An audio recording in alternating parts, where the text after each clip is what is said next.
Today we're going to talk about search. I know you're going to turn blue with yet another lecture on search. Those of you who are taking computer science subjects, you've probably seen it in 601. You'll see it again in a theory course.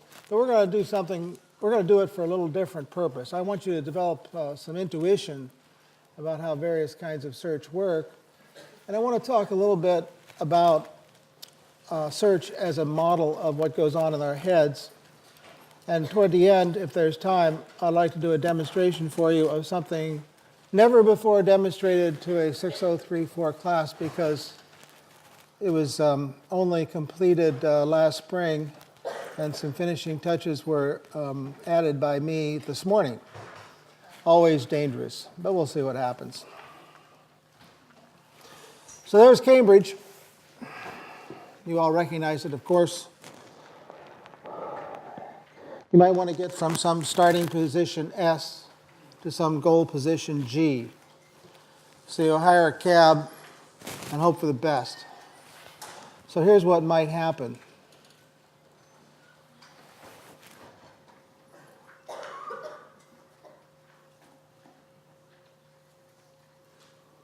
Not too hot. Let's move the search position over, starting position over here.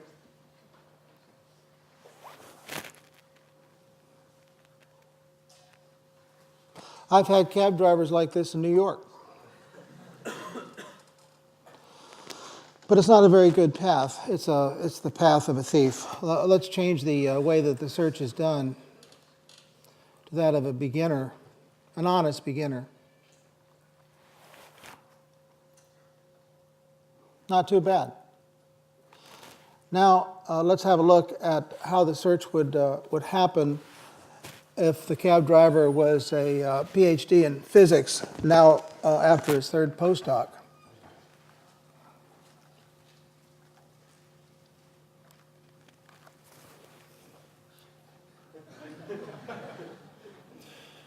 These are not actually traversed. These are just things that the I was thinking about, and that is the very best of all possible paths. So the thief does a horrible job, the beginner does a pretty good job, but not an optimal job. This is the optimal job as produced by the PhD in physics after his third postdoc. So would you like to understand how those all work? The answer, of course, is yes. So I want to talk to you about procedures that are different from the way that you solve this problem.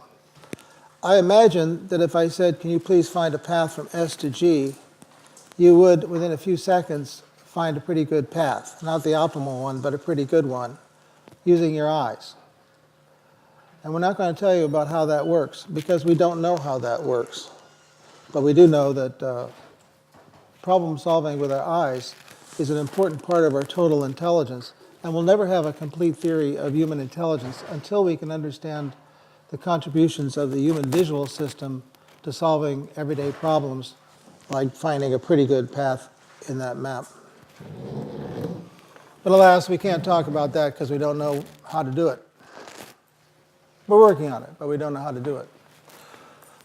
So I'm not going to use Cambridge in my illustrations. There's too much there to work through in an hour. So we're going to use this map over here, which has been designed to illustrate a few important points.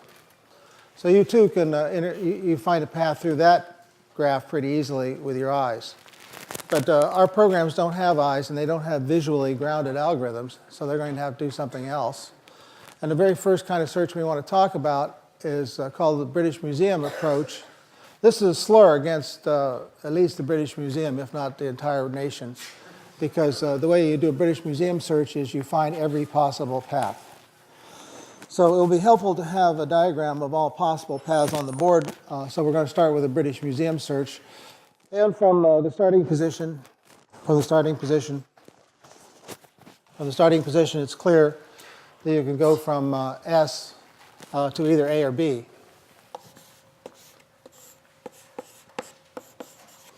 And already there's an important quiz point. Whenever we have these kinds of problems on a quiz, we ask you to develop the tree associated with the search in lexical order. So the nodes there under S are listed alphabetically, just to have an orderly way of doing it. So from A, we can go either B or D. And another convention of the subject, another thing you have to keep in mind in quizzes, is that we don't have these searches bite their own tail. So I could have said that if I'm at A, I can also go back to S, but no path is ever allowed to bite itself, to go around and enter and get back to a place that's already on the path. Now, if I'd gone to B first, that means that I could go here from B, I can go to either A or C. This is getting fat pretty fast, but let's see. SAB, the only place I can go is C and then to E. SAD, without biting my own tail and going back to A, the only place I can go is G. SBA, I can only go to D and then to G. And finally, SBC, I can only go to E. So that is the complete set of paths as produced by any program that you feel you'd like to write that finds all possible paths. I haven't been very precise about how to do that because you don't have to be. You can't save much work by being clever because you have to find everything. So that's the British Museum expansion of the tree.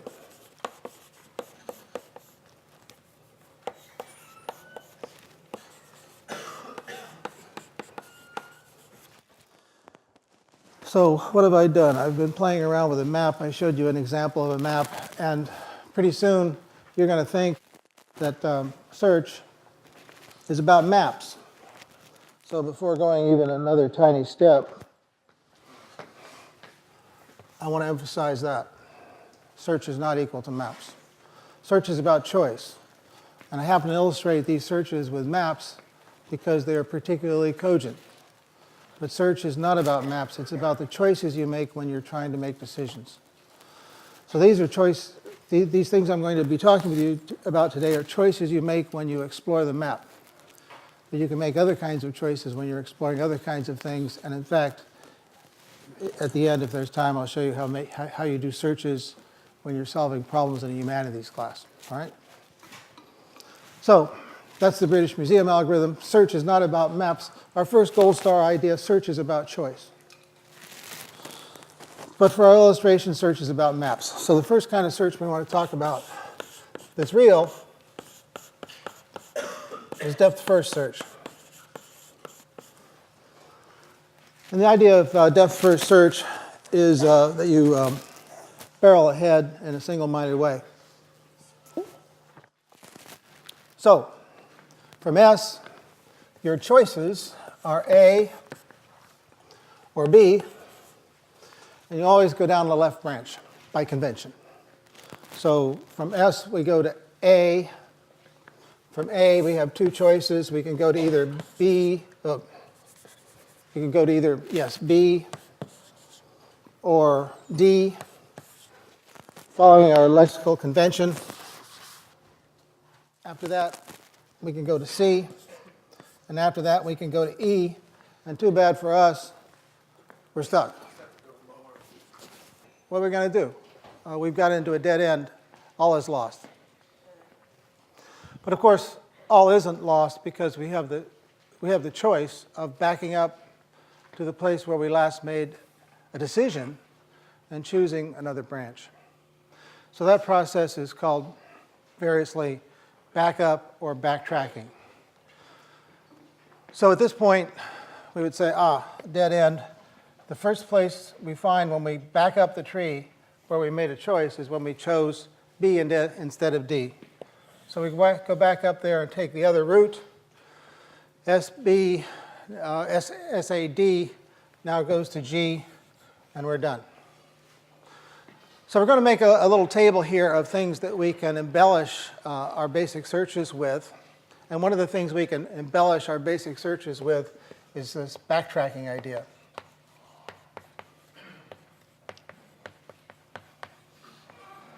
Now, backtracking is not relevant for the British Museum algorithm because you've got to find everything You can't quit when you found one path.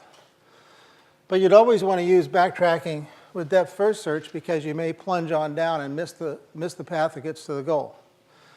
Now, you might ask me, is backtracking therefore always part of depth first search? And you can read textbooks that do it either way. Count on it. If we give you a search problem on a quiz, we'll tell you whether or not your search is supposed to use backtracking. We consider it to be an optional thing. It'd be pretty stupid not to use this optional thing when you're doing depth first search, but we'll separate these ideas out and call it an optional add-on. So that's depth first search. Very simple. Now the natural companion to depth first search will be breadth first search.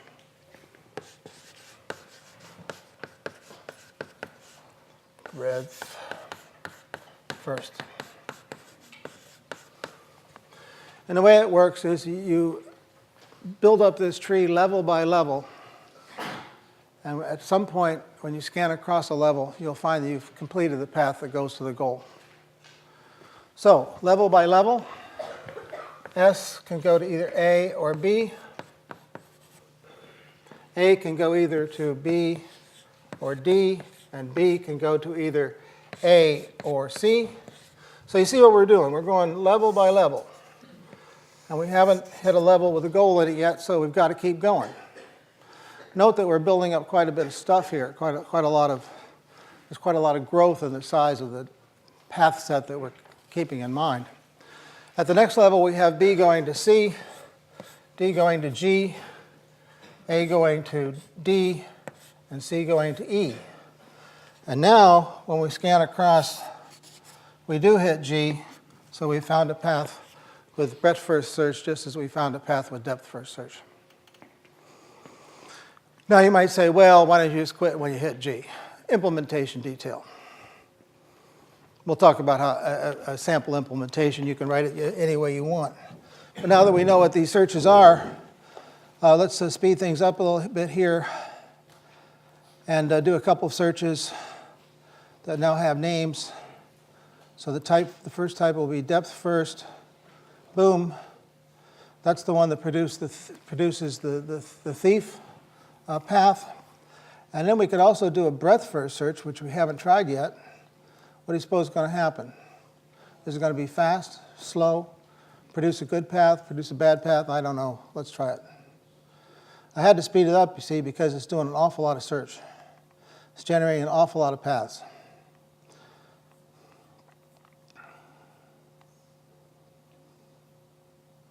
Finally, you got a path.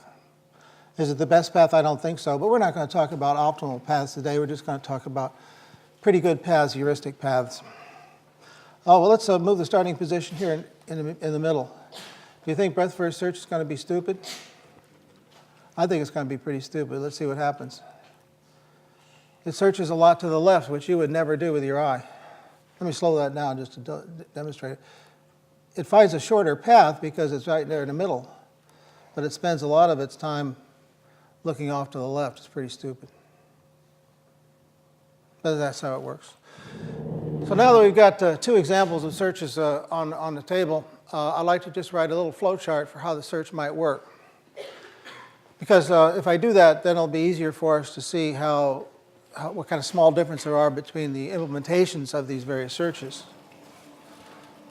So what we're going to do is we're going to develop a waiting list, a queue, a line, whatever you like to call it. Let's call it a queue. We're going to develop a queue of paths that are under consideration. So the first step in our algorithm will be to initialize our queue. And I think what I'll do is I'll simulate depth first search on this problem, like up there on the left, using this algorithm. So I need to have some way of representing my paths. And what I'm going to do is I'm going to betray my heritage as a Lisp programmer because I'm just going to put these up as if they were Lisp S expressions. So to begin with, I just have one path, and it has only one node in it, S. That's the whole path. So the next thing I do after I initialize the queue is I extend first path on the queue.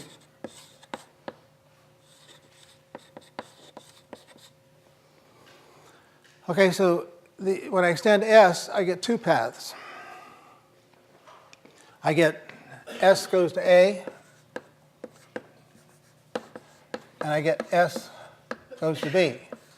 So I take the first one off the front of the queue, and I put back the two that are produced by extending that path. Now, after I've extended the first path on the queue, I have to put those extended paths onto the queue. In here, there's an explicit step where I've checked to see if that first path is a winner. If it's not, I extend it, and I have to put those paths onto the queue. So I'll say that what I do is I NQ. ENQUE. Now, I've done one step in this. Let me do another step. I'm going to take this first path off. I'm going to extend that path. And where do I put these new paths on the queue if I'm doing depth first search? Well, I want to work with the paths that I've just generated. I'm taking this plunge down deep into the search tree. So since I want to keep going down into the stuff that I've just generated, where then do I want to put these new paths? At the end of the queue? Don't think so, because it's going to be a long time getting there. I'm going to put them on the front of the queue. So for depth first search,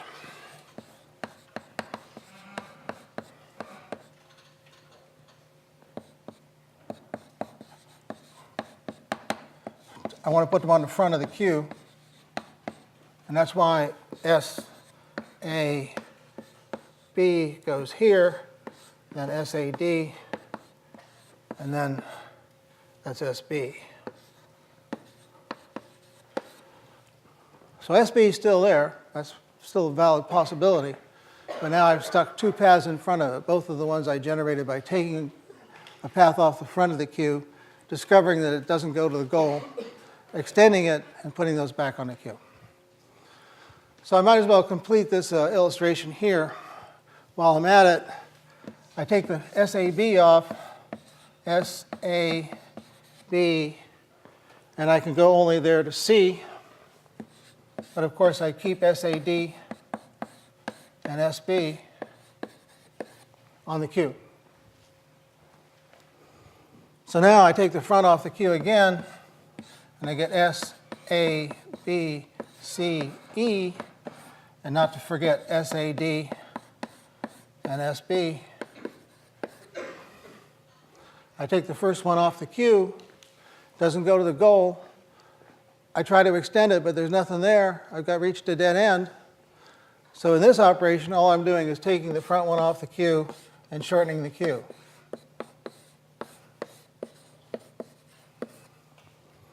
We're almost home. Now I take SAD off the queue, and I get SADG, and of course I still have SB. But now the next time I visit the situation, I discover, buried in a step here, in that first step, I discover a path that actually does get to the goal, and I'm done. So each time around, I initialize the queue, I check to see if I'm done. If not, I extend. I take the extensions and put them somewhere on the queue, and then I go back in. And in here, there's a buried test which checks to see if we're done. So that's how the depth first search algorithm works. And now, would we have to start all over again if we did breadth first search? Nope, same algorithm. All the code we've got needs one line replaced, one line changed. What do I have to do different in order to get a breadth first search out of this instead of a depth first search? Tanya? Change where you put it on the queue. And where do I put it on the queue? She says to change it. Put it on the back. So with breadth first search,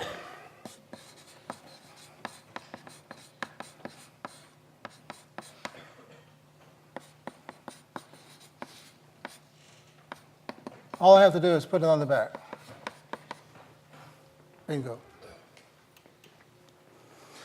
Now, if we were content with a inefficient search and didn't care much about how good our path was, we'd be done and we could go home.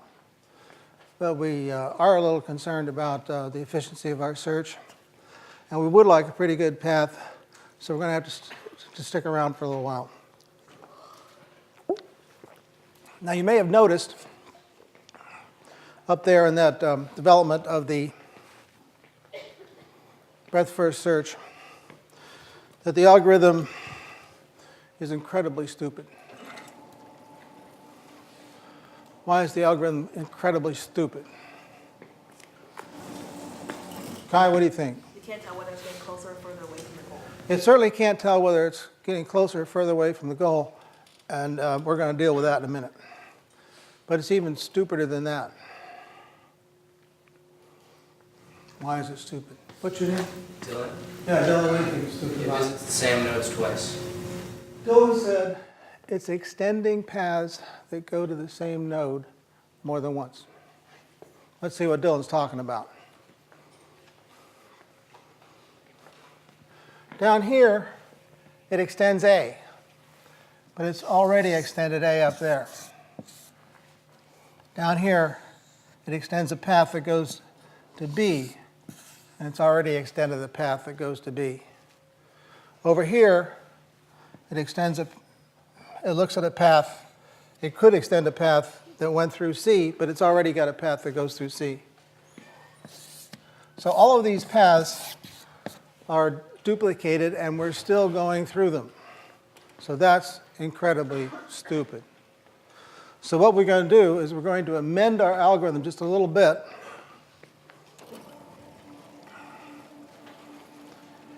And we're not going to extend the first path on the queue, or rather, yeah, we're not going to extend the first path on the queue unless final node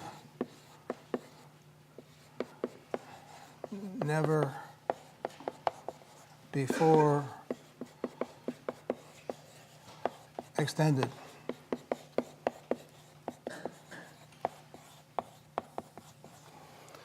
So what we're going to do is we're going to look to see if we've got this path, and we're going to extend it, and it's got a final node. If we've ever extended the path that goes to that final node, and it was a final node on that path, then we're not going to do it again.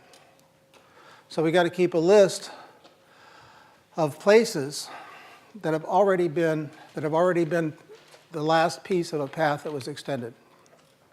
Have we got that? It's a little awkward to say it because it's the last node we care about. If a path terminates in a node, and if some other path previously terminated in that node and got extended, then we're not going to do it again because it's a waste of time. All right? Now let's see if this actually helps.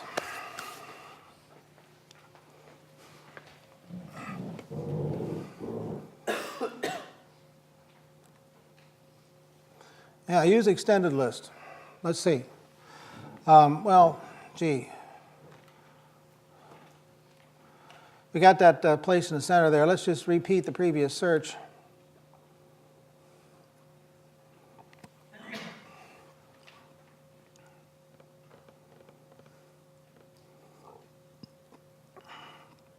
Wow, taking a long time.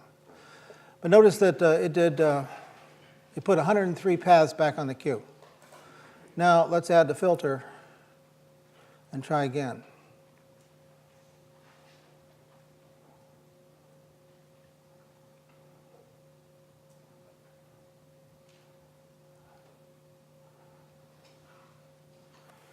A lot less. So we'll speed this up. And we'll start way over here. And you remember how tedious that search was. But now we'll repeat it with this list. Boom, there it is. That's all because we didn't do that silly thing of going back through the final node, a final node that's already been gone through. All right, so you would never not want to do this. And we better list this as another option.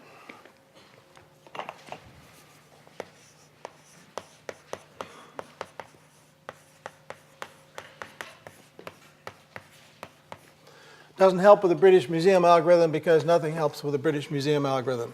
Does it help with depth first? Yes. Does it help with breadth first? Yes. Do we do backtracking with breadth first? No, because we're looking, backtracking can't do us any good. Okay, so we're almost home, except that that search that started in the middle is still pretty stupid. Both the breadth first version and the depth first version are going off to the left. And we would never do that with our eyes in any case.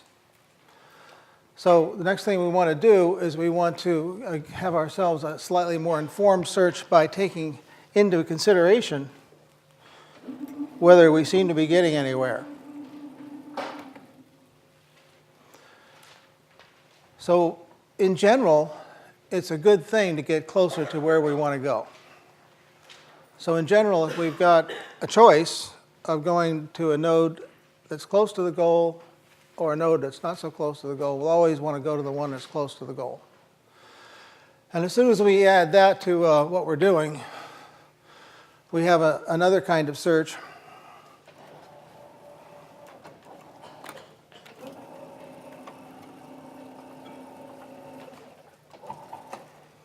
which goes by the name of hill climbing.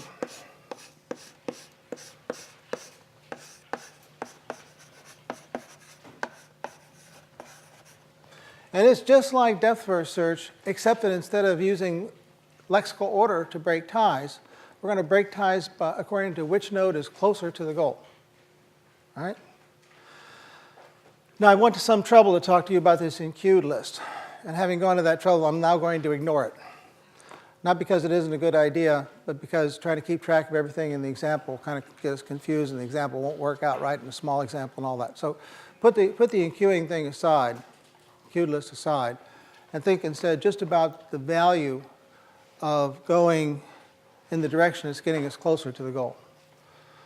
So in a hill climbing search, just like a depth first search, we have A and B, and we're still going to list them lexically on the underneath the parent node. But now, which one is closer to the goal? Now this time B is closer to the goal than A. So instead of following the depth first course, which would take us down through A, we're going to go to the one that's closest, which goes through B, and B can either go to A or C. Right? Yeah, sure. B is 6 units away from the goal, and A is about 7 plus. Not drawn exactly to scale. Use the numbers, not your eyes. So now where are we? It's symmetric, so A and C are both equally far from the goal. So now we're going to use the lexical order to break the tie. So now from S, B, A, we'll go to D, and now which is closest to the goal? Well, that's the only choice we have, so now we have no choice but to go down to the goal. So that's the hill climbing way of doing the search. And notice that this time there's no backtracking. So it's a little bit, it's not the optimal path, it's not the best path. At least there's no backtracking, but that's not always true. That's just an artifact of this particular example. So do you think hill climbing would produce faster search? I think so. So let's see what happens when we add these things one at a time. First, let's turn off our enqueued list, our extended list, I mean. We've turned off our extended list, and we're going to do depth first again, just for the sake of comparison. It produces a very roundabout path with 48 enqueuings. Now let's switch over to hill climbing. And what do you think? You think it will produce a straighter path? Fewer enqueuings? Boom. You would not want to do that, would you? If you've got some kind of heuristic that tells you that you're getting close to the goal, you should use it. Now, it's easy to modify my example over there so that getting close to the goal gets you trapped in a blind alley on E. That's easy to do. But that's just an artifact of the example. In general, you want to go along the path that gets you closer to the goal. So that's 23. I don't know. Let's see if using the extended list filter does any good. Yeah, still 23. So in that particular case, the enqueuing list, the extension list didn't actually do us any good because we're kind of driving so directly toward the goal. Okay, so that's that. Now let's see, is there any analog to, well, we might say that this is yet another choice, or yet another way of distinguishing these searches, and that is it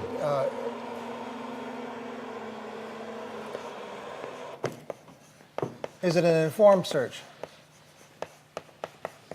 Is it making use of any kind of heuristic information?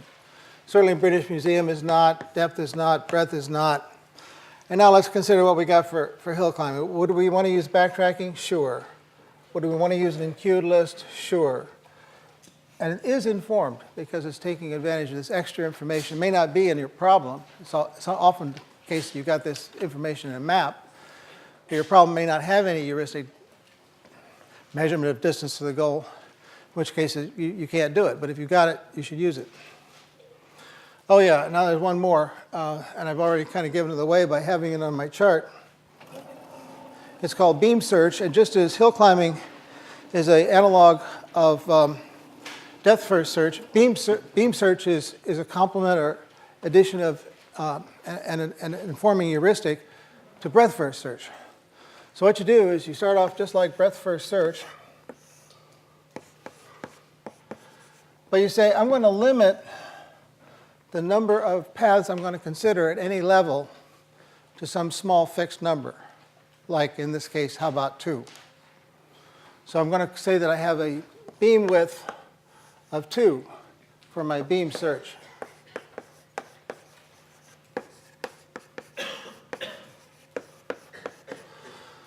Otherwise, I proceed just like breadth first search, BDAG.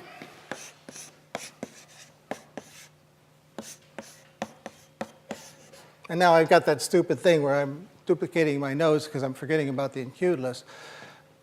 But to illustrate beam search, what I'm going to do now is I'm going to take all these paths I've got at the second level, and I'm only going to keep the best 2. That's my beam width.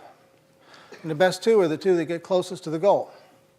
So of those 4, B, C, A, and D, which 2 get closest to the goal? Well, B and D. So these guys are trimmed off. I'm only keeping 2 at every level. So now, going down from B and D, I have at the next level C and G, and now I've found the goal, so I'm done. We could do that here too. We could choose a beam search. Not bad. Oh, but it really, let's see. Let's try this thing from the middle. Let's slow my speed down a little bit. Now, are we going to see anything going off to the left? Like we did with ordinary breadth first search? No. Because it's smart. It doesn't say I want to go to a place that's further away from my goal. All right? So now let's see. Maybe we can go back to our algorithm now and talk about that enqueuing mechanism.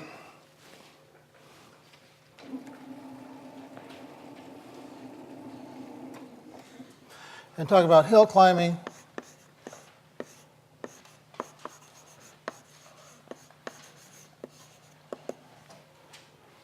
Can I use the same basic search mechanism? Just change that one line again? Yes. How do I add the new paths to the queue this time? Well, it's very much like hill climbing, right? So I want to add them to the front, but with one little flourish. What's the flourish? Krishna, what do you think?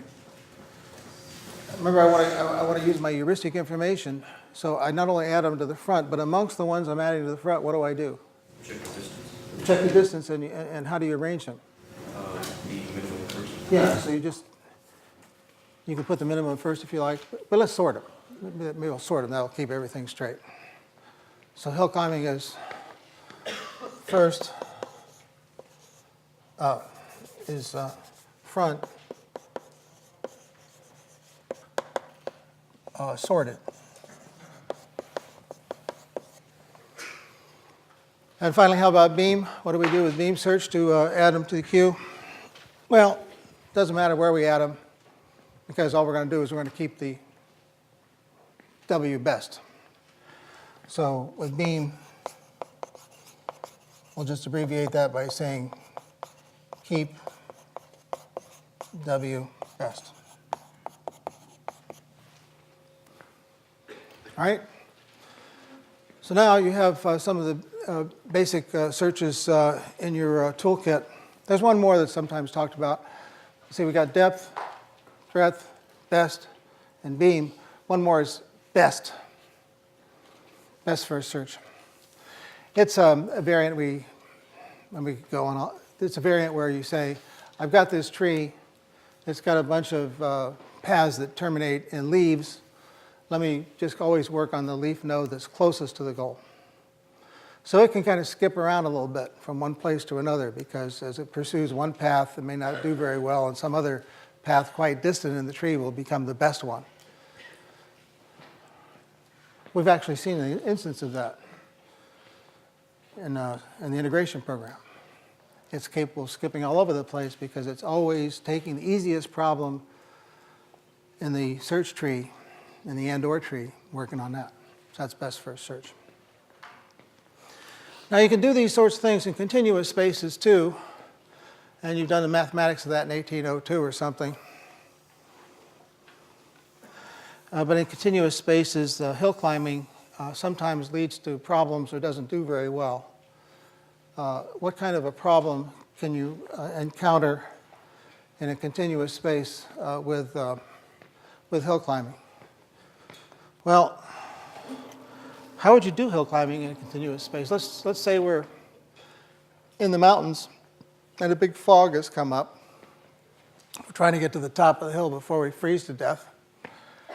And we take a few steps north, a few steps east, west, and south using our compass, and we check to see which direction seems to be doing the best job of getting us moving upward, and that's our hill climbing approach, right? We have explored 4 directions we can go.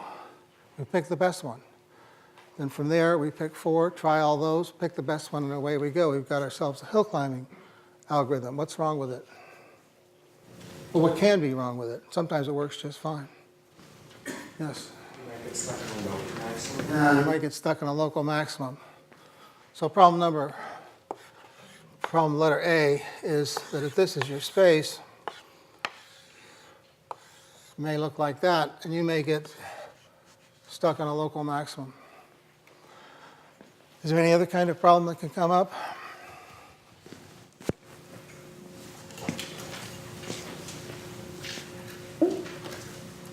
Well, it all depends on what the space is like.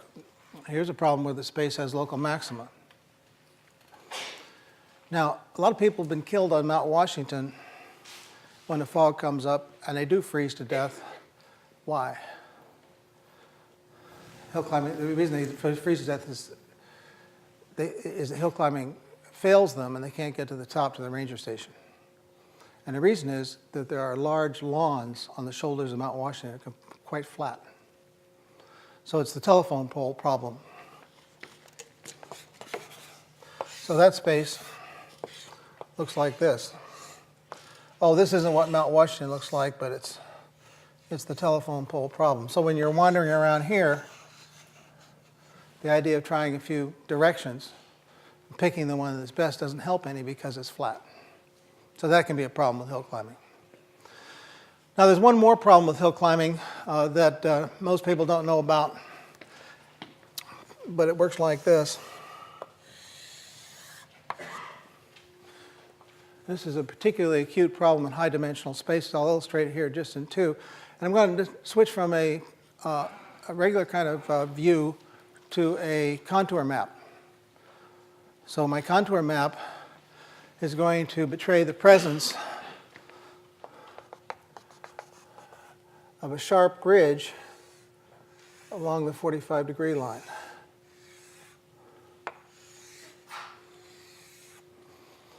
And now you see how you can get in trouble there. You get in trouble because if you take a step in each direction, every direction takes you downhill and you think you're at the top. So suppose you're right here and you go north. That takes you south over a contour line. That takes you down over a contour line. If you go south, that also takes you down over contour lines. Likewise, going west and east all appear to be taking you down, whereas in fact, you're climbing a ridge, and that contour line is the highest that I've shown. So sometimes you can get fooled, not stuck, but fooled into thinking you're at the top when you're actually not. Now, this is a model of something. This subject is about modeling intelligence, and this is a kind of algorithm you frequently need in order to build an intelligent system. But do we have any kind of search happening in our heads? Or does this if we're going to model what goes on inside our heads, do we have to model any kind of searching in order to do the kinds of things that we humans do? I suppose so. Anytime we make a plan, we're actually evaluating a bunch of choices and seeing how they work. Let me see if I can illustrate it another way. So this is a system that I showed you a little bit of last time.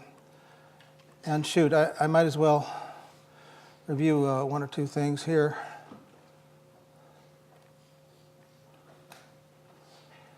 I showed you a Macbeth story. This is the story I showed you. And if you had this in a humanities class, the simplest questions that you might be asked is, why did Macduff kill Macbeth down there at the bottom?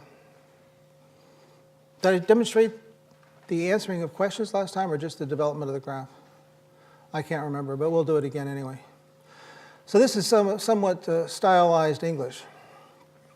Just so you'll know, it doesn't have to be stylized English. This is English that's made available to the Genesis system by way of something called a story workbench. There's no free lunch. Either you can use your human resources to rewrite the plot in third grade English, or you can use your human resources to take a more natural adult-type version of the story and decorate it with annotations that make it possible to absorb it.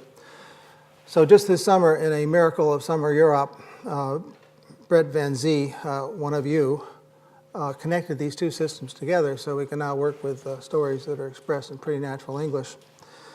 Everything in our system is expressed in English, including common sense knowledge, like if somebody kills you, you're dead. But more importantly for today's illustration, that reflective level knowledge, that knowledge about what revenge is. So here you are, you're in the humanities class, and someone says, what's really going on in the story? Not the details of who kills whom, but is there a Pyrrhic victory? Does somebody have a success? Is there an act of revenge? Right? These are all kinds of things you might be asked about in some kind of humanities class.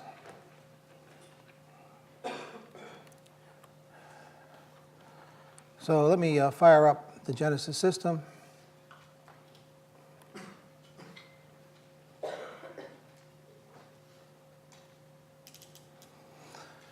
Pray for internet connectivity.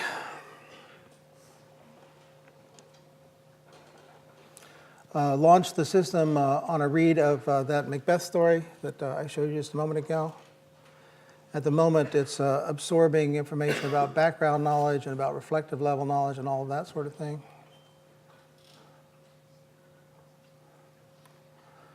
It's building itself this thing we call an elaboration graph.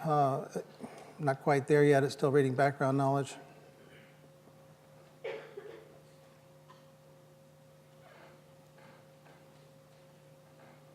Now it's reading Macbeth. It's building its little elaboration graph. Same thing you saw last time, except not quite. See that stuff down at the bottom? Those are higher level concepts that it's managed to find in the Macbeth story. So it's found a revenge. How did it do that?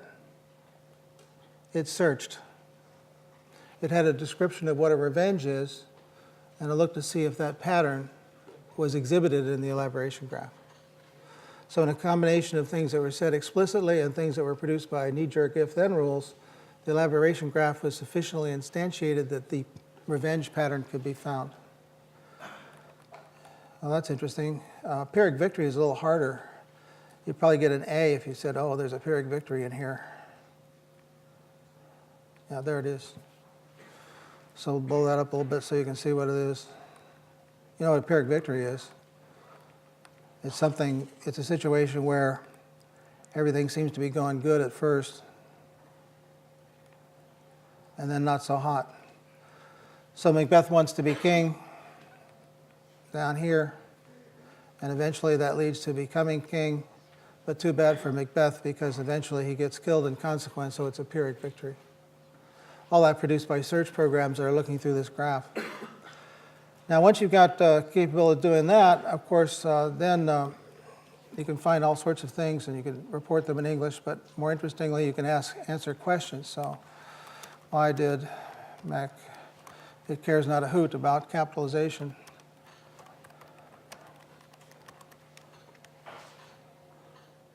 On a common sense level, it looks like Dr. Jekyll thinks Macduff kills Macbeth because Macbeth angers Macduff. On a reflective level, it looks like Dr. Jekyll thinks Macduff killed Macbeth is part of X of mistake, victory, and revenge.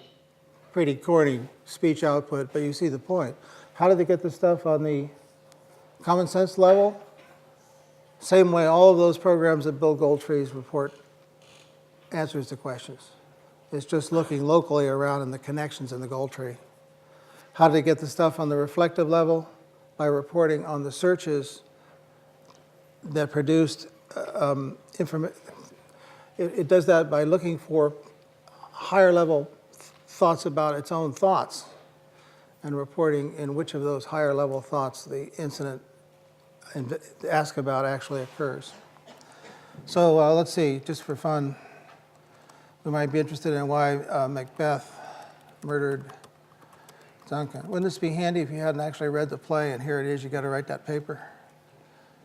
On a common sense level, it looks like... I'll pull the plug on that because that's just annoying. Macbeth wants to be the king and... Yeah, pretty good. Macbeth wants to be king and Duncan is the king. So let's see, why did Macbeth become king?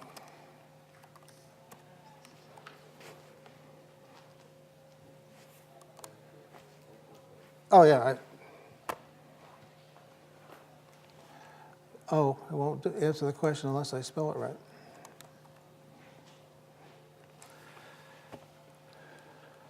Okay?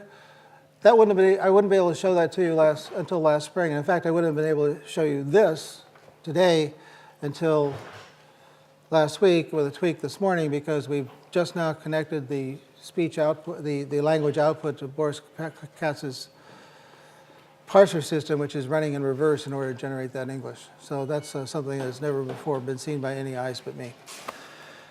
And so that will conclude what we have to do today.